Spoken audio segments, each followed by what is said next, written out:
Title: Discovering My Daughter's Secret. How I Found Out She Was Funding Her Father Post-Divorce and My Surprising Response. Hi Reddit. I've been a part of this community for a while, reading about others' experiences, and today I've decided it's time to share mine. It's a story about betrayal, unexpected alliances, and finding a path to forgiveness and understanding. I was married to my ex-husband, let's call him Mark, for over a decade. Our marriage had its fair share of challenges, primarily due to financial disagreements and his sporadic employment.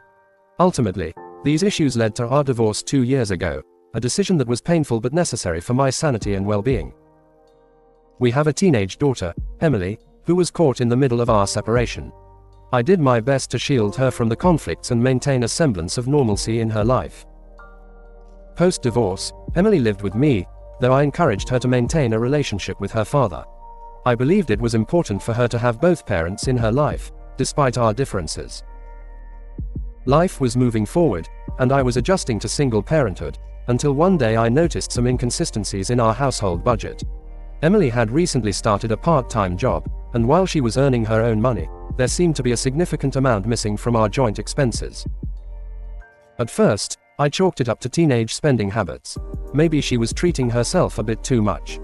However, over the next few months, these discrepancies became more frequent and significant. Curious, I decided to gently probe into where her money was going. Emily was evasive, which only heightened my suspicion. I didn't want to invade her privacy, but my instincts told me something was off. One evening, I stumbled upon a bank statement she had left on the kitchen counter.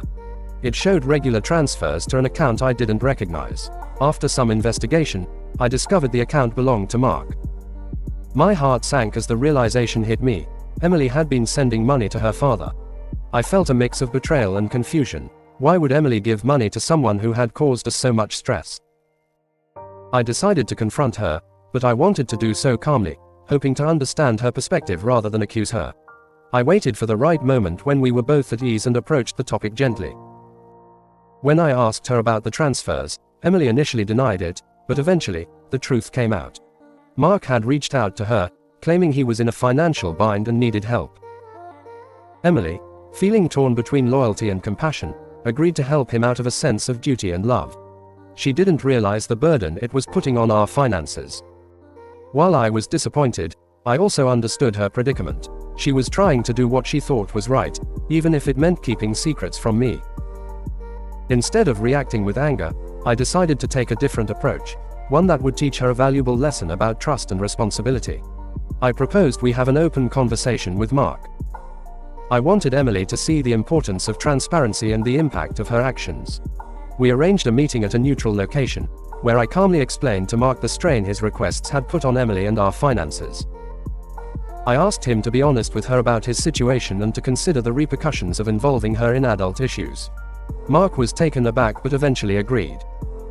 He apologized to Emily, acknowledging the pressure he had unfairly placed on her. It was a difficult conversation, but it was necessary for all of us afterward. Emily and I had a heart-to-heart talk. I explained the importance of setting boundaries and prioritizing her own well-being. We discussed the value of money, the importance of open communication, and the need to make decisions with a clear understanding of their consequences. In the end, this experience strengthened our relationship.